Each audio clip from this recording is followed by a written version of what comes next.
Hello, and in this Invar WMS online session I'm going to show you how to review and change a stock status. Each status has its own significance, but depending on how your version of Invar WMS has been configured, a stock status is usually used to restrict usage rather than being a prerequisite for use. Therefore, stock with a status normally cannot be allocated to sales orders until you've cleared that status. Some stock statuses are applied as part of the receiving process.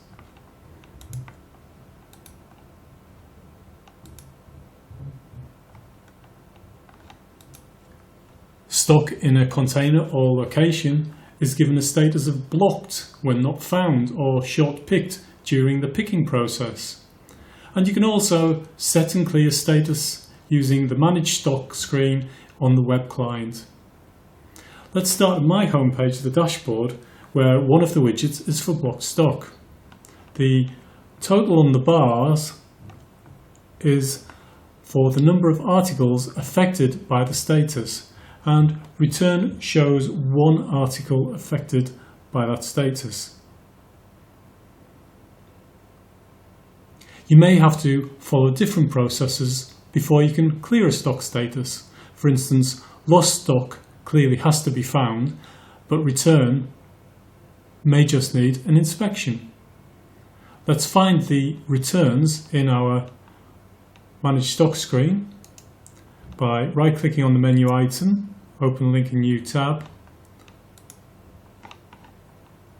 We'll search for that stock status of return.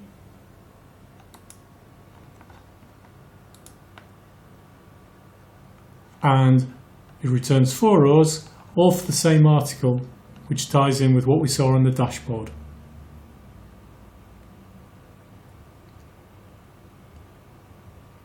Now, at this point, I could export the list to Excel and print it out, or if I'm using a tablet, I could go straight to the stock and continue working there.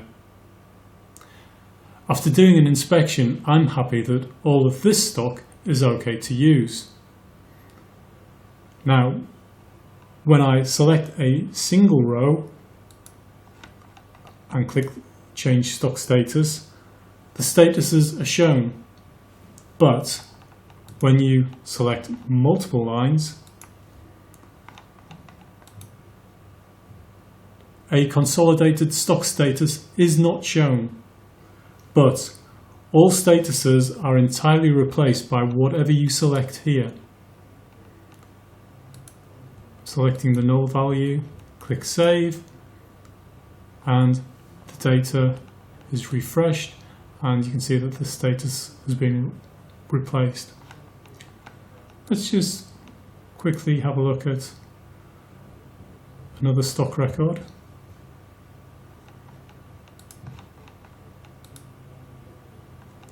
You can add and build up stock statuses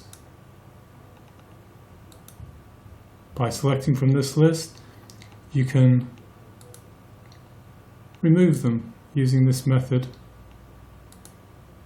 and you can close this drop down by clicking on that X there. Save that.